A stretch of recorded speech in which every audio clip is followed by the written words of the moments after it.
Hey folks, it's Warren with KLGadgetTV again, right here at Xiaomi's Redmi Note 7 launch event, where Xiaomi surprised us with the launch of the Redmi 7, which I have on my hands right now. This device just launched in China yesterday, and we are already seeing it today in Malaysia already. So, for starters, this could be the most affordable Snapdragon 600 series smartphone ever unveiled by Xiaomi. So, the phone comes with a Snapdragon 632 processor, and it comes with 2GB of RAM and 60GB of storage, or 3GB of RAM and 32GB of storage. So basically the base model, the base spec model will be priced at 499 ringgit, whereas the higher end 3GB RAM model will be priced at 599 ringgit. Pretty attractive price point, and I'm sure everybody will be pretty excited about it. So let's take a look around the hardware. So unlike the Redmi Note 7, you can see that the frame on the side is not the shiny glossy type of frame. Instead, it's a matte plastic.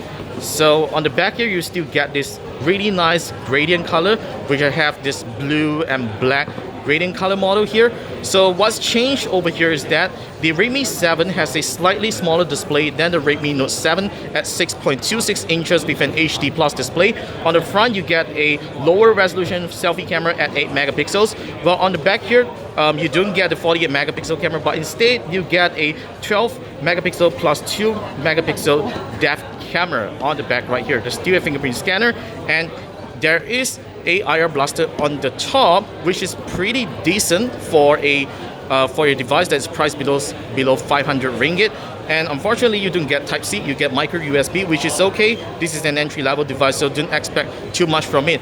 But most importantly, the software that comes pre-installed on the Redmi 7 is not Android Oreo, but instead, this is running on Android Pie. Let me just quickly show you the settings. So let's go over to here, go to About Phone. There we go. This is running Android 9 out of the box and on MIUI Global 10.2. So yes, the Redmi 7 will go on sale on the March 27 nationwide from the price of 499 ringgit and up to 599 ringgit. This is set to be the most exciting entry-level smartphone ever released by Xiaomi. So yes, I really can't wait to receive one of them for review really soon, because it looks really great. In terms of performance, it's pretty smooth on first impressions. So yep, that's it for the first look of the Redmi 7 over at Xiaomi's Redmi Note 7 launch event in Malaysia. Stay tuned for more over at KLGadgetTV. Be sure to subscribe to us and follow us on the usual social media channels. I'm Warren with KLGadgetTV, and I will see you soon in our next video.